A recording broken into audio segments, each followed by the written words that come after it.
Welcome back, everyone, to Montgomery County's Engage at Home, brought to you by the county's Caregiver Support Program.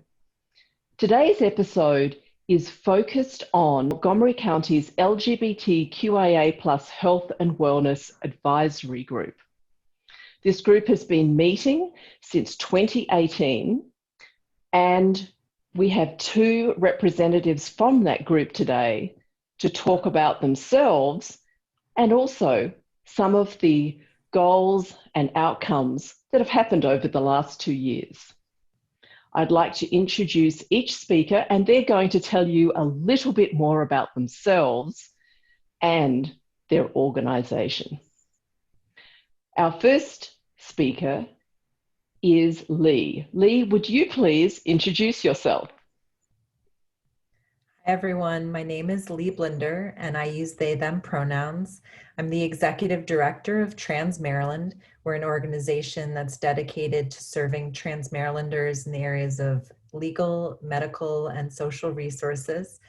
And I've also been the co-founder of the Maryland Trans Resilience Conference. Trans Maryland serves as the co-chair of the Maryland Transgender Response Team that is convened by the Department of Health. And I've also served as on the County Executive Mark Elrich's transition team. It's great to be here. Thank you, Lily. Wonderful, and it's so good to have you here too. Tara, would you please introduce yourself? Yes, thank you. Hello, everyone. My name is Tara Davis-Rama. My pronouns are she, her. I am the chair of the Health and Wellness Advisory Committee. I started this work with Lily Fisher 2018. We're approaching 2 years. I'm so excited. All the work that we've done, the amazing people that we have a part of this committee, and more growing that we're going to do. I'm also with the Alzheimer's Association. I'm the Diversity and Inclusion Program Manager with the Alzheimer's Association.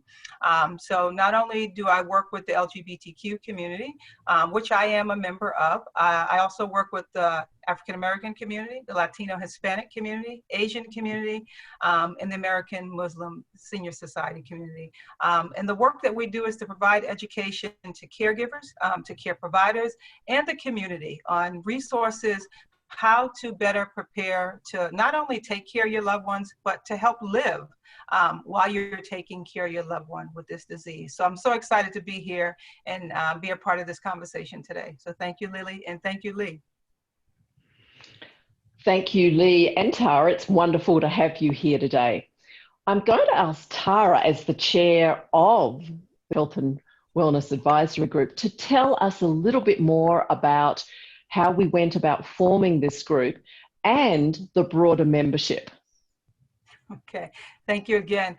First, let me start by saying we realized there was a need. And I think not only did I realize there was a need, Lily realized there was a need, there are other people that realized there was a need. And there are people from outside of the community that wanted to be able to identify services for their loved ones or even for themselves. And we realized we didn't have anything, if you will, that we can offer them, but we knew we were capable of offering them the support and services that they need, especially in the LGBTQIA+ community. People were going to other areas of the DMV. They were going to DC, they were going to Virginia, they were going to other parts of Maryland.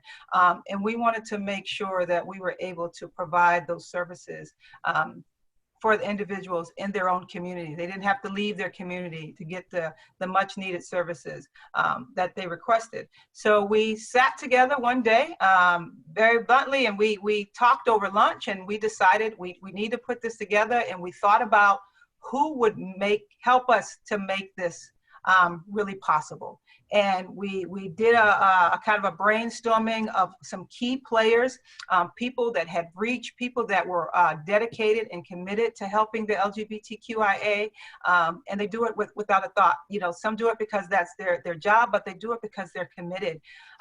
And we wrote those names down, and we sent out invitations. In our first meeting on December 12th of 2018, we had 22 people that represented 22 organizations show up to help us to talk about ways how we can look at the gaps, how we can look at the weaknesses, and how we can provide not only our expertise from each of our organizations, but also with the help of the county. So how do we really make this something that individuals can come to and feel safe and coming to and getting services that they need. On a personal level, if I may, I remember when my mother had Alzheimer's disease and my sister and I would go to the support groups. We were welcome, but when it came time for me to talk about myself or my partner at the time, it was kind of closed. They didn't want to talk about that. I could talk about anything else, but I couldn't talk about that. And I felt so left out, and I needed all the support I could, just as much support as my sister was receiving. But because of others in their discomfort level, they kind of shut that down. And I remember feeling, I don't want anyone ever to feel that way, but I don't ever want anyone in the LGBTQIA community that I belong to ever feel like they can't share and get the help they need because of who they are and who they choose to love. Thank you. That's really well put. And one of the things that has happened over the last 2 years is that diversity of membership has come together on a every 2-month basis and really hashed out some of the issues, the strengths and challenges facing the LGBTQIA plus community, and with attention to older adults and caregivers. I'm going to leave this conversation now and invite Lee and Tara to really talk about some of those issues that have been discussed, and from their professional and personal perspective, some of the things that still need to take place. Hey, Lee, you and I are going to have a conversation. I just want to say, Lee, I want to say thank you to you, and I appreciate you. I don't know if you remember, but 2 years ago, I met you. It was a night of remembrance for our trans men and women, our brothers and sisters who had been murdered or harmed. And it was an event in Montgomery County. And I spotted you, and, you know, I came up and I talked to you at the end, and you were just so kind and so welcoming. And I told you about this group, what we're trying to start, and you were open to it. And I was excited, but I was just so excited and thankful and grateful when we had that first meeting on December 12th at the Rockville Public Library, and you walked in. It was amazing to not only to meet you and have the opportunity to talk to you that night, but to be able to see the work that you're doing in the trans community, and to be so dedicated and committed, and then to have you a part of this Health and Wellness Advisory Committee. So I just want to say thank you for accepting the invitation, and thank you for all that you have taught us within this group, and all that you do for the community. So 1,000 thank yous to you, Lee. So thank you again. Thank you. I absolutely remember that as Lily was introducing our event today. I remember that conversation and that event, and I'm so grateful to have been invited and to be able to learn from you and to hear and to be able to witness, you know, your story and your testimony about your experiences here, and really listening to everyone who's come to these meetings and shared both personal experiences, either as a community member or also someone who's serving the community. It's been a real pleasure. I've been grateful to learn and grow from everyone, and particularly for you to have initiated this process and start to hold these conversations in Montgomery County. As we both noted, it's been something that is greatly needed, and our community has been, I think, very eager to open these dialogues and to really begin to connect and grow our community power together. Wonderful. Thank you. Lee, you identify as a non-binary transgender person. Yes, yes. Awesome. When you think about where we are and where we need to be, what do you see have been the biggest challenges? I'm going to ask you for challenges and strengths, but I want to start off with the challenges first. in the community. Like, I feel like a lot of us were doing so much. But what do you think are the biggest challenges, and where can we kind of hone in to make sure that we bring everything together so we do provide all of the services, if you will, for our community? Thank you, Tara. That's an excellent question, and a deep one as well. There are many strengths, as you mentioned. Happy to get into those when that comes up. For the challenges, I would say there's a difficulty in education. When we don't know and aren't raised up in our own history, then as specific to, the myriad of ways in which our community presents and layered identities that we all tend to hold.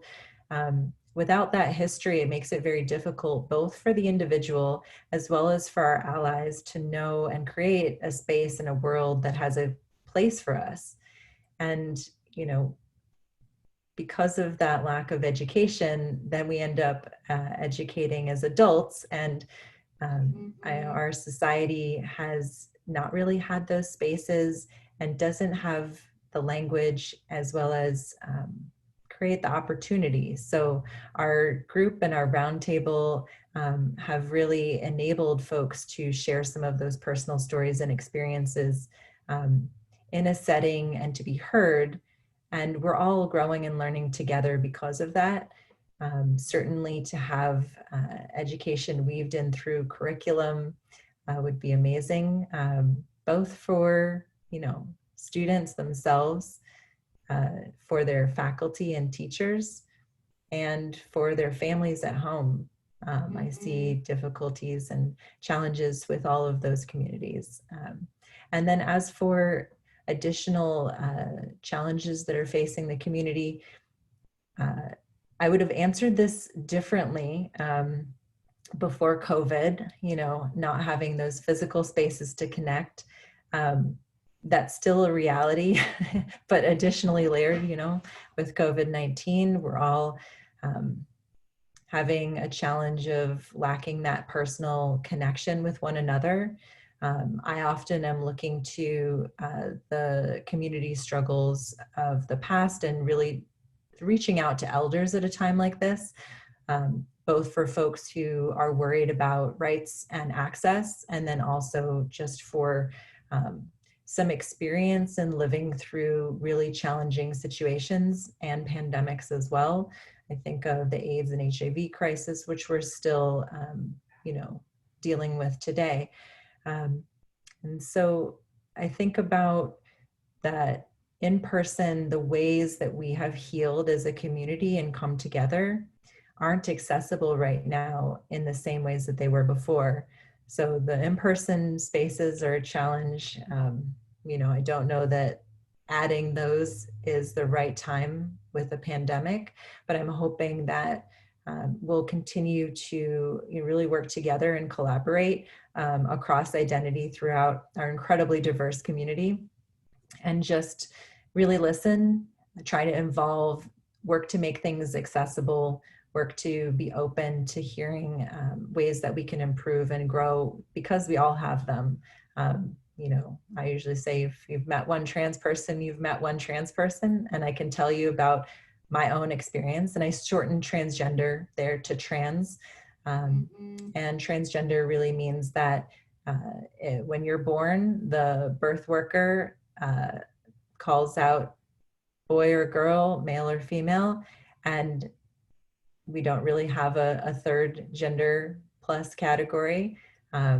So that creates sometimes a difficulty where someone, when they grow up, they find that that's no longer true for them. So if that is no longer true for you, then you would be transgender. That might be language that you could use to describe yourself. And if that's not your experience, if the birth worker said girl and you're a woman, you still feel like that's accurate for you, then you would be cisgender. Just to give a little brief introduction to what that terminology means. So I appreciate that, because a lot of us are confused on it, right? So I appreciate you giving us the introduction to the terminology. Thank you. Yeah, we're all learning every day. There's no time that we're not And, you know, it's really excellent to have these opportunities to connect with one another. So thank you. Yes. Yeah, I would say those, you know, could probably talk about many challenges. There's a lot in the world these days, but I would say that those are really the probably overarching, you know, needs that I'm hearing within the community. How about for you? Okay. Yeah, I ditto that. Definitely challenges in education, making sure that we, you know, we don't just kind of brush off. You know, some people say, oh, there's another letter. No, it's not. It's more than a letter, right? We're talking about a person, and we're talking about how we want to be identified, and not just in the broader community, even within our families. So I agree with you. Certainly education. I also think about education in the sense and really being sensitive and having sensitivity training and inclusion when it comes to older LGBTQ community. I'm a lot closer to an elder than you are. So, you know, I look at myself and I look at, you know, the services that I feel that I would want to have, and the services I think other people would want to have, and how I would want to be treated, and how I would want my wife to be treated. And I wouldn't want us to be, you know, mistreated or not understood or not recognized or noticed because of who we are. So, you know, making sure that we are not only familiar with the terminology, but that we are being mindful, or we're considering everybody. So I think one of the biggest problems I see, especially in the LGBTQ plus community and the elder community, and when it comes to caregiving, is we don't consider people, right? And I think we have, that has to be a shift, a mindset, a mind change, if you will.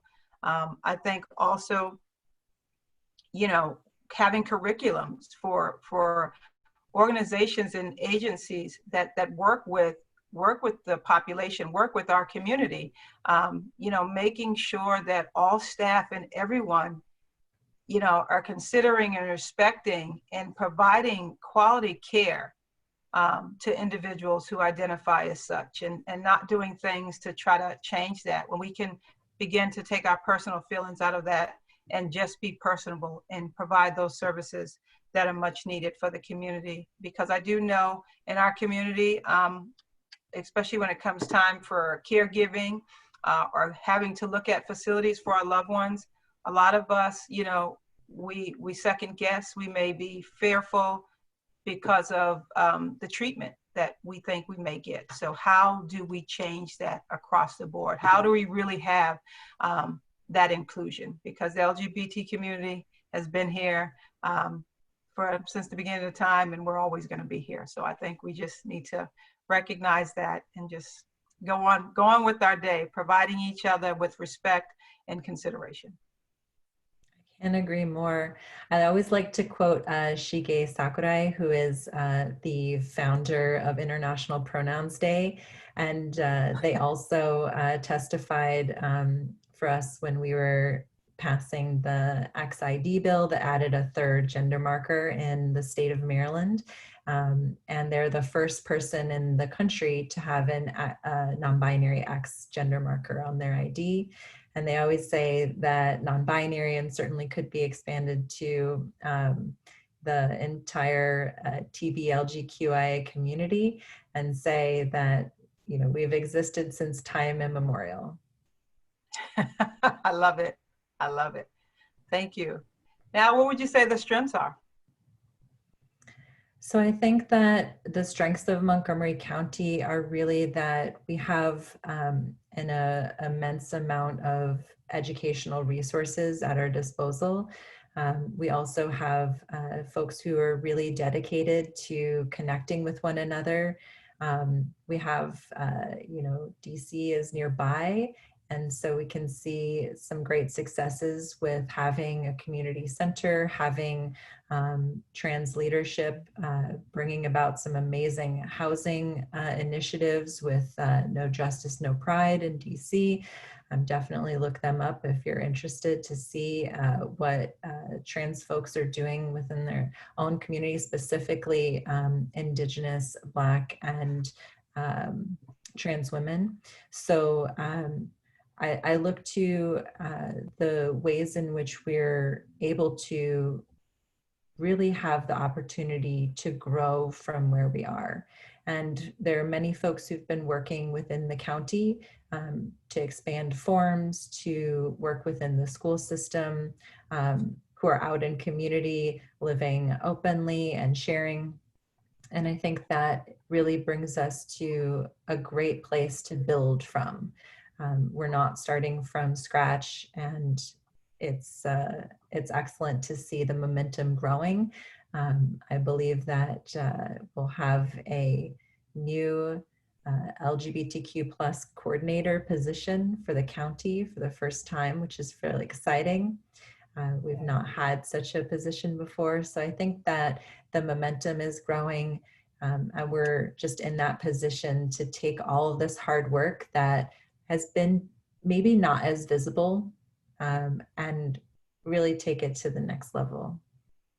Awesome. And the bill that was passed by Evan Glass, I mean, that's exciting, that a Protections Act and safety and well-being for seniors and you know, the LGBTQ plus population and for trans community specific. So yeah, I was so excited to see that bill that's been passed and the new coordinator position. So hopefully we'll have someone in that position soon because there's a lot of work for them to do. Definitely. Hopefully we can have them as come to one of our advisory group meetings. Within the 2 years, because you have been at the onset of this, so you're like a founding member. So this is awesome. What do you think we really accomplish, and what do you think we really need to accomplish?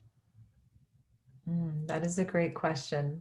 It was so, as I mentioned, it was so wonderful to connect with you, and you've created, both you as well as Lily have created a space that is welcoming, that is interested in growing and educating, you know, intra-community, as we mentioned, where we all have to grow and learn from one another together, because you know, I always joke, we never get the language update book. Whoever's in charge of sending those out, I'm not on the list. Maybe you're on the list.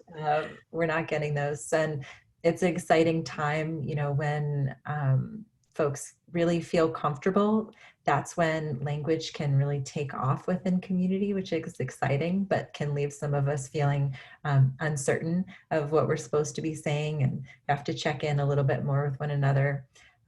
So as for, you know, our space, I think we've really accomplished a building block to help create a space where we can have this liaison position. We've had those conversations, we've been meeting, we've been making connections, we've been raising these issues. And every part of social change starts with people just having conversations, connecting with one another, sometimes having really, really difficult conversations. And what that's led to is a really amazing place and really growth space for further steps to be taken, you know, within the county. And as for, you know, opportunities, I think there is always an opportunity to have more folks come.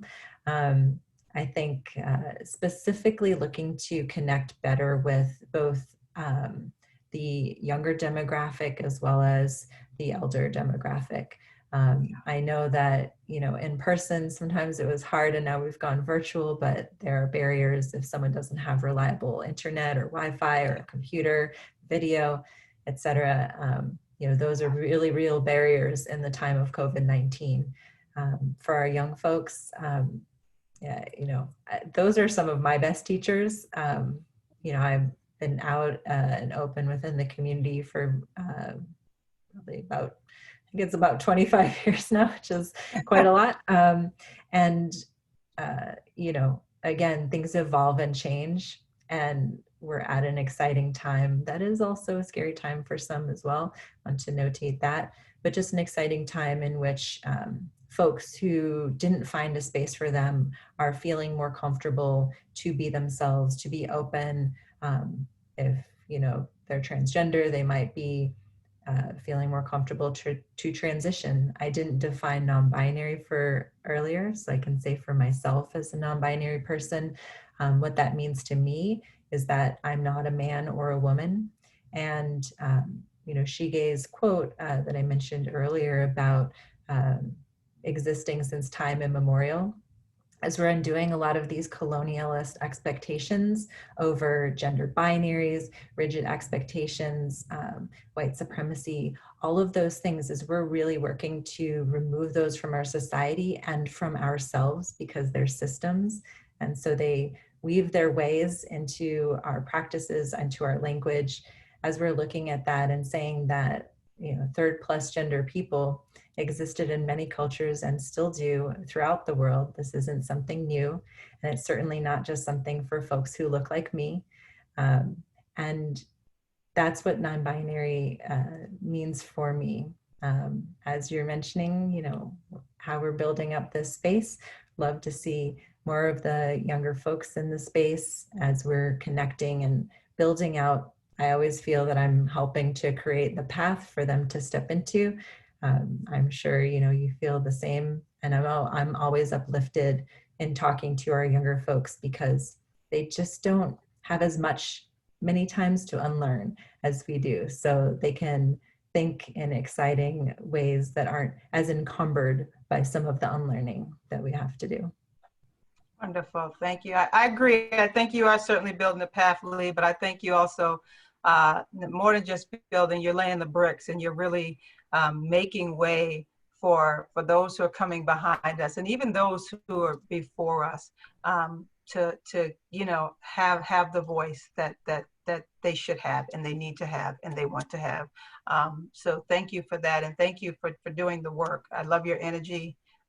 You know, I can't say it enough. I love your energy, your dedication, and your commitment, and it's just, it's amazing. So I appreciate that so much. You talked about some of the barriers, whether it be with the younger generation or, you know, my generation and older with, you know, technology. What are some of the other barriers that you would say that the trans community face with the onset of now this pandemic that we've been in for several months? Sure. I'm glad you asked. Some of the things that I see coming up for our community members are, I'll break the rules and speak to a benefit first. You know, some folks are, you know, not having to encounter spaces in which they weren't affirmed outside of the home. The difficulty has come for folks who are not being affirmed within their home. So if you are not able to be open with your family, you might be in a really difficult situation.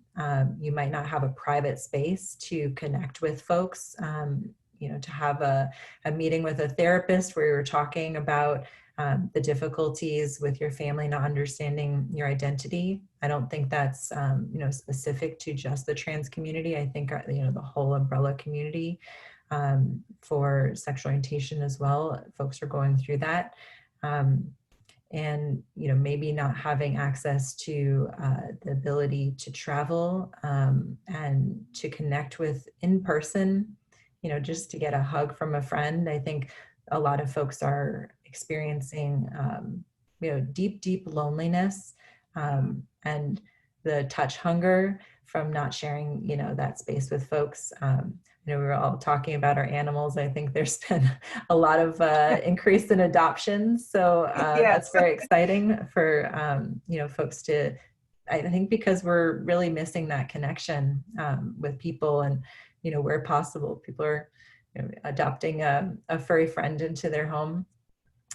So those are some of the challenges for the trans community. Certainly challenges, you know, I'm very grateful that we're able to be here on Zoom. Some of the other platforms don't have the ability to change your name that's displayed. So if you haven't undergone legal name change, then you might have a wrong name displayed, which, you know, if something's printed below your face on a video, it's very, very difficult for people to break that connection and to use a different name.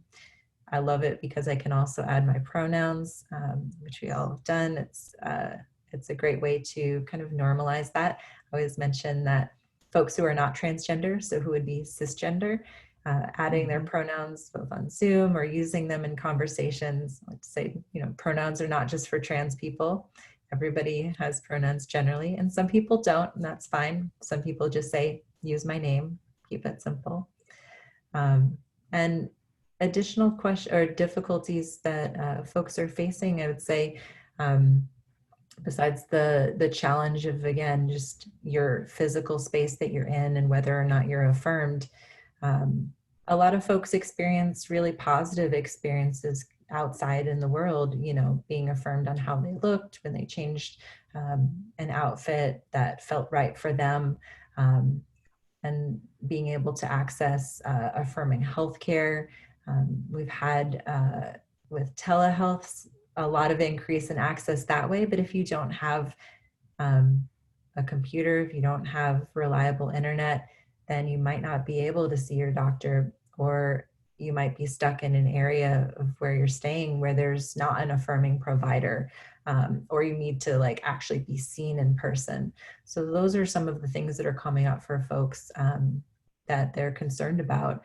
There's definitely been, we run a name change program, and there's been a great increase in interest in folks accessing legal name change.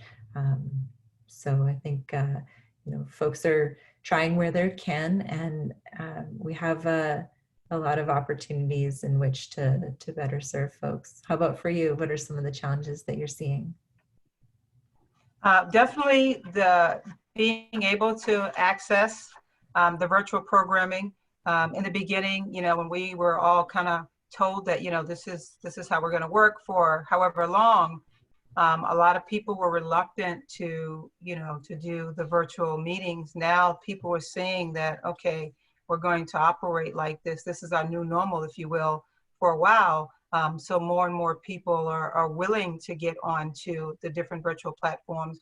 I agree, Zoom is great. A lot of people can, you know, change their name on there, add their pronouns, or some of the other ones that we use, they're unable to do that.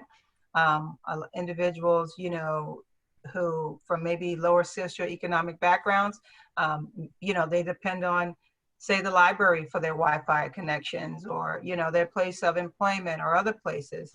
Some individuals, you know, with phones, you know, we take for granted, at least I think I did at one point, that everyone has unlimited services. That's not the case. So people have to decide how they want to use their minutes on their phone.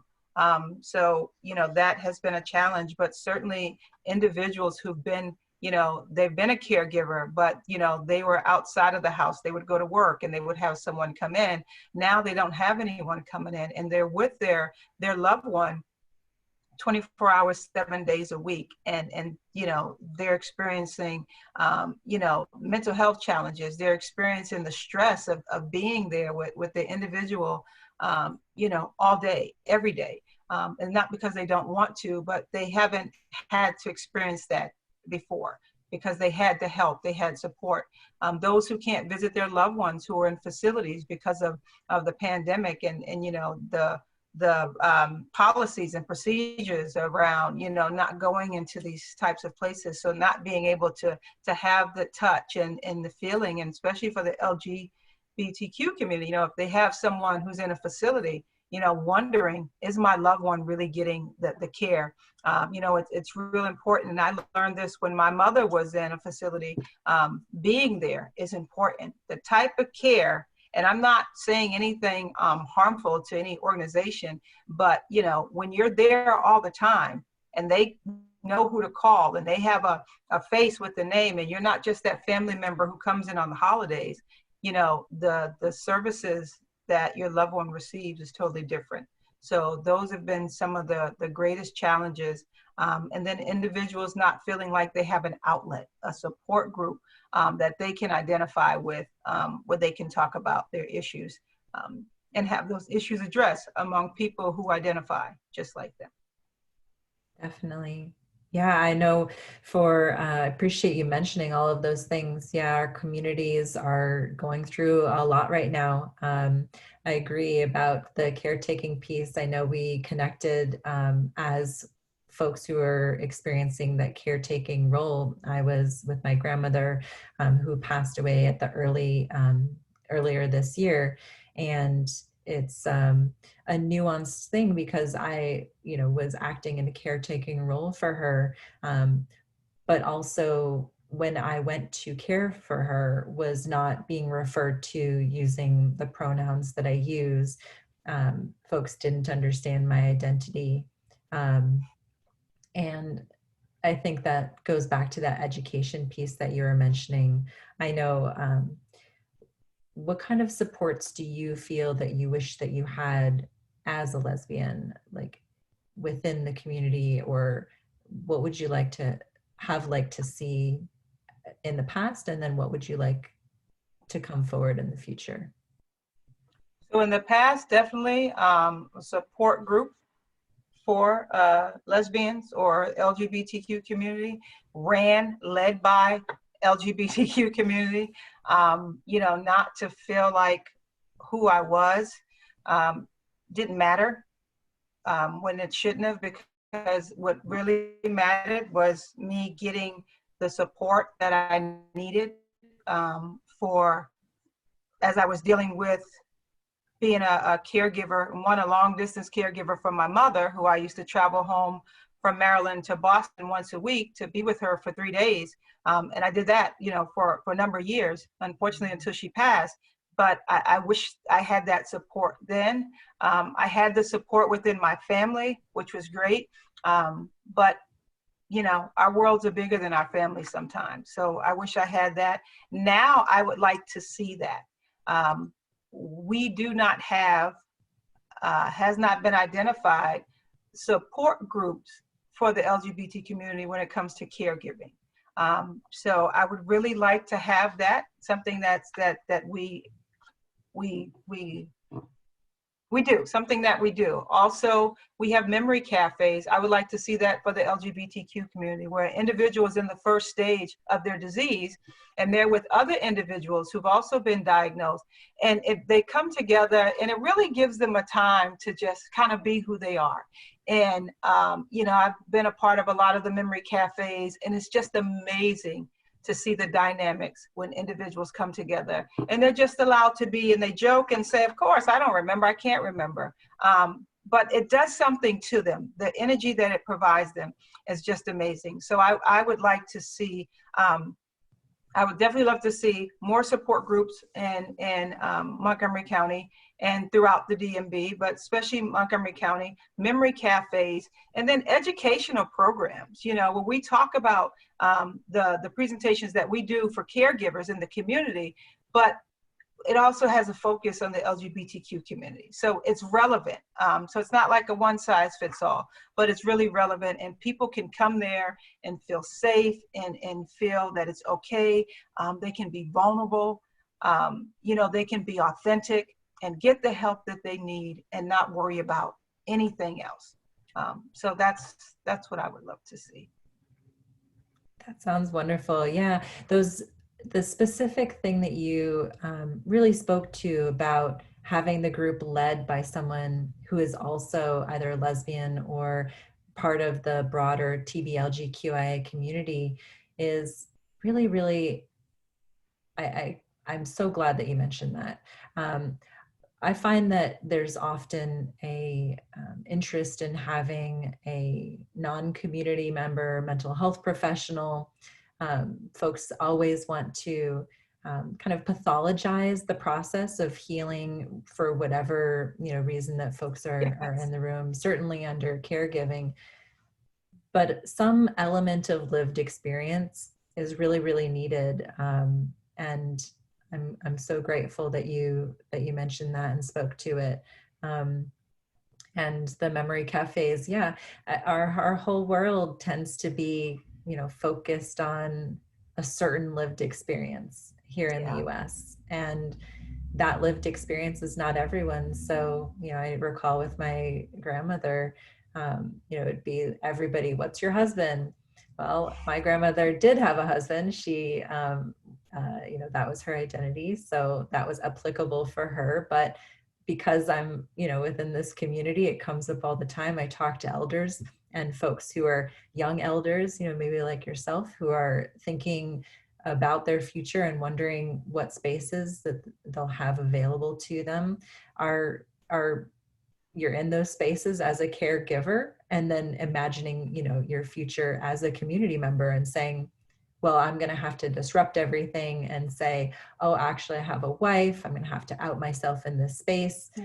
Will I be forced back into a closet? Will I have affirmation for who I am? Will I be able to be prompted in the ways that, if your memory is not something that's super accessible to you at the moment, and you're prompted to ask about your husband, might not come up, there wouldn't be a husband, right? Because you have a wife. Yeah. So, yeah, that cultural humility piece, so important. It is. Yeah. And one of the things I will say, I didn't add that, which really helped not only my family, but me, was getting the assistance from the Alzheimer's Association, over 10 years ago.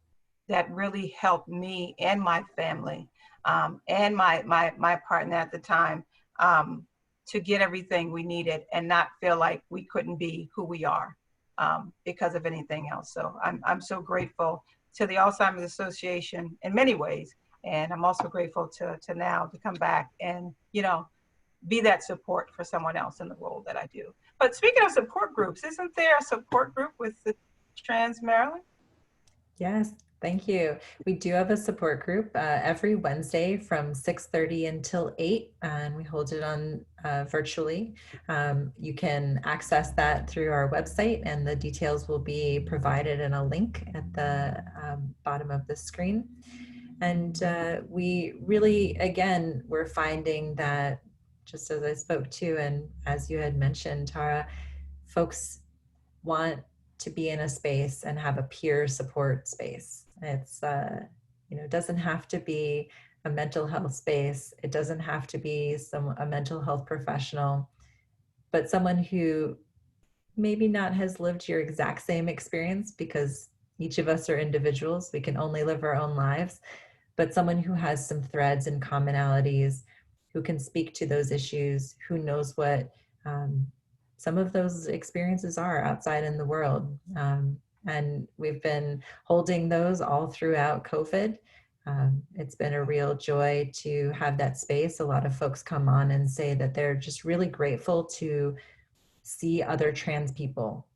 And I know for me, I spent some time living in New York City, about 8 years, and I lived a bit in a queer and trans bubble where I was able to see, folks like me within our broader community most days. And that's not exactly my experience, living in Montgomery County, unless I'm, online connecting with my community, even pre-pandemic. So it's a really nice experience to be able to connect that way. Thank you. Awesome. Thank you. Thank you so very much. And did you want to talk about the name change program? Sure. I know you mentioned it. Yeah. We've really had a great amount of pleasure to have launched that program this year. And we've done 200 intakes for folks. It's something that, been a little bit busy.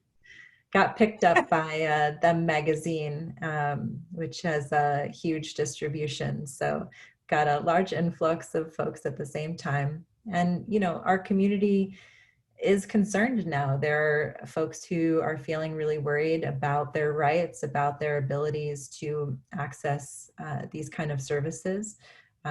So we found it was very important for folks to have access, and we brought this program forward. We had been doing them in person, and we're a small organization, so we were able to move things virtual, and it's been a great success. We've had folks move all the way, through the whole system with the court, and the information, if you're interested, will also be in a link provided.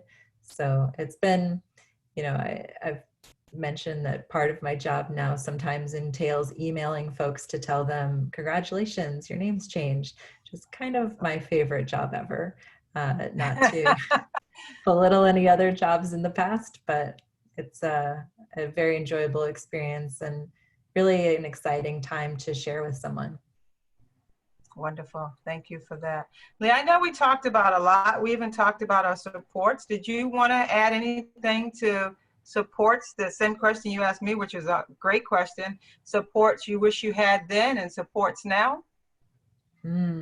Yeah, so I grew up in Montgomery County and graduated from MCPS schools. And I think one of the hard things for me about moving back to the area, as I mentioned, I lived in New York for a bunch of years, also in Baltimore City. The hard thing for me was moving back and realizing that a lot of our young people are still going through life not seeing adults who are out and open, who share their identity. And that was something that, was really difficult, back in the 80s and 90s when I was growing up. We didn't have so many characters on TV. There weren't folks out in the community. And there's many ways in which living in Montgomery County enriched my life, my experiences. My friends growing up their families were from, every country in the world, just about. People spoke multiple languages. That was super normal in school. You go over to someone's house, and that was, part of my growing up experience. Every different religion.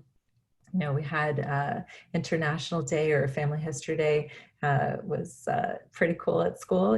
Lots of amazing foods to eat. But the piece that was missing was, about identity. And I talked to some of the gender and sexuality alliances. And sometimes folks tell me that I'm the first, most of the time, actually, folks tell me that I'm the first transgender person, an adult that they've met. And that's in 2020. So yeah. I think we have, a real need. Sometimes it's uncomfortable to talk about shortcomings or what's missing. I think of it as, the gift of feedback, whether or not we're asking for any gifts. And it's really, TransMaryland is always welcome to the gift of feedback. If you have, feedback for us, that's how we grow. That's how we become better. And I would really just love to see us working collaboratively to bring that gift into reality. If you're only serving trans folks and you don't have any on the staff, ask yourself why. Ask, around, try to implement exactly like you were mentioning, Tara, paid training, ideally by a trans person, yes.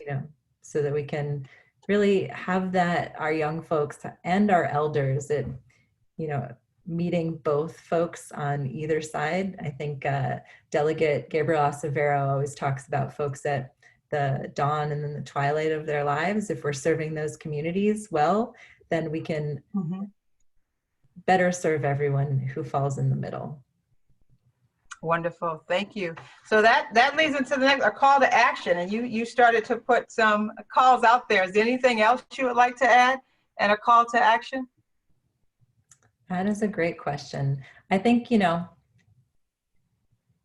perfect world, right, where, where we can have everything that we want, how we get there, and there is no perfect world, right? But as we're striving towards building that better world together, what we really need is people. So this work doesn't happen, without it, without all of us. And it shouldn't just be, us 2 or us 3 or us 10.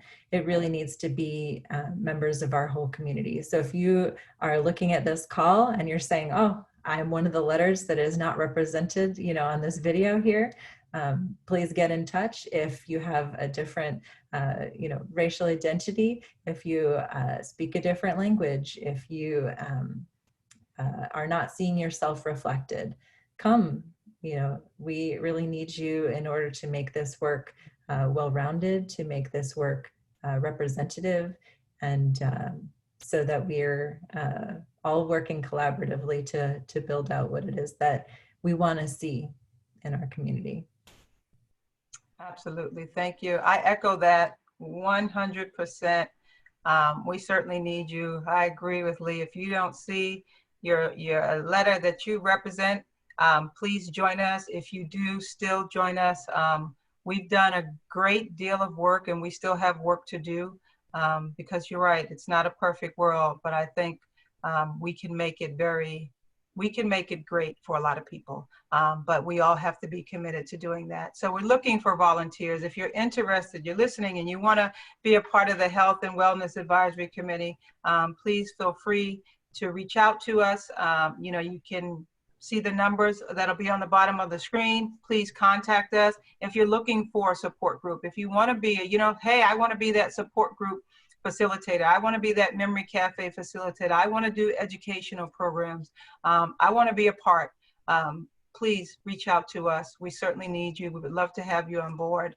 And there's so much that we can do when we have more people come to the table.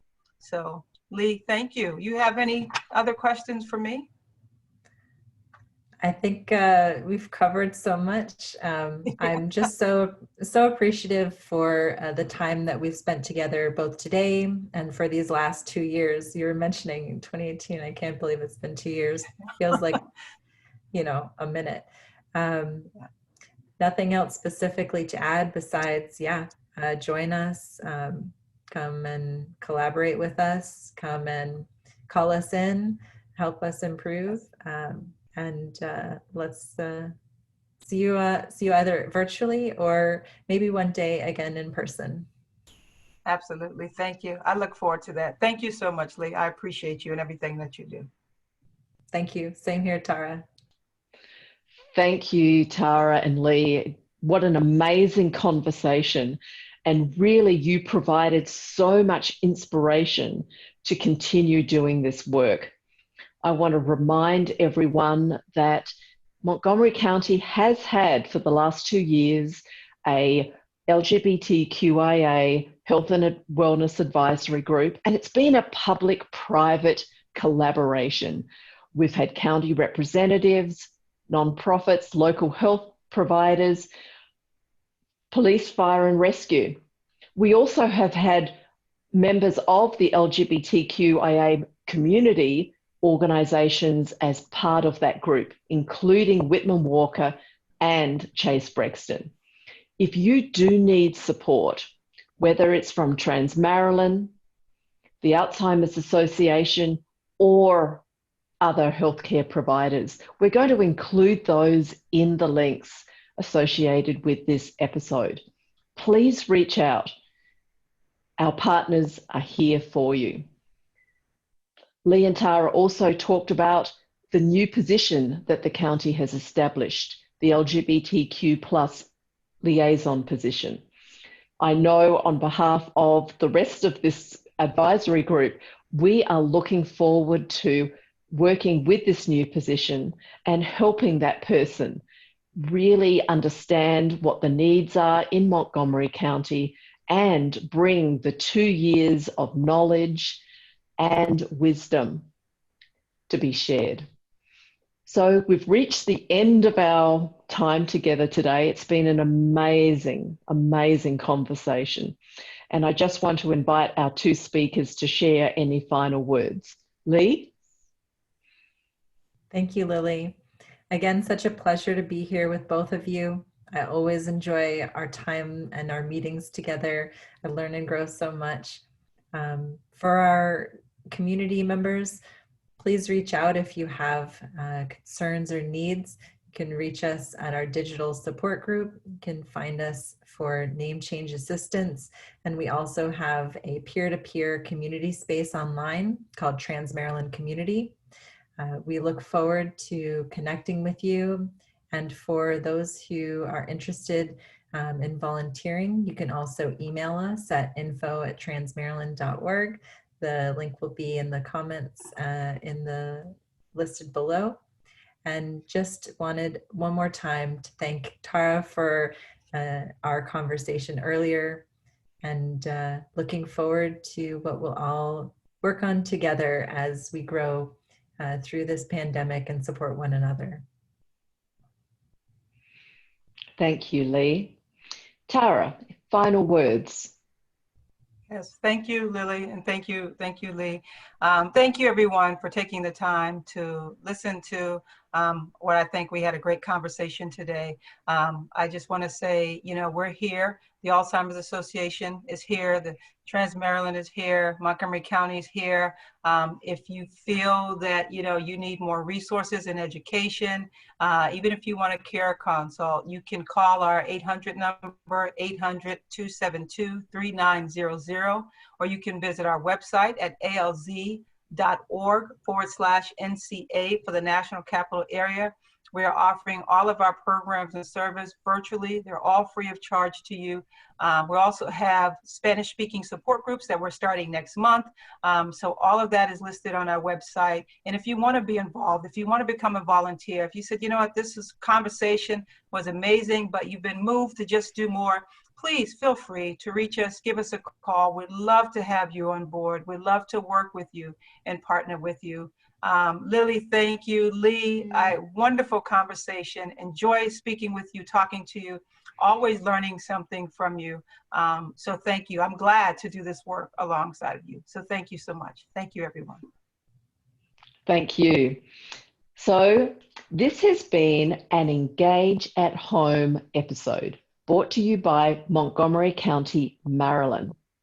If you require immediate assistance as a caregiver, contact the county's Aging and Disability Resource Unit, 240-777-3000. You can also find all of the resources specific to the LGBTQIA+ community that were discussed in this episode listed in the description with this program. Please reach out. It is really important to get support, and our partners are here for you. I always remind our viewers to stay calm, and I think that this is an episode that maybe will also put a little bit of fire in everyone's belly. So thank you and be well.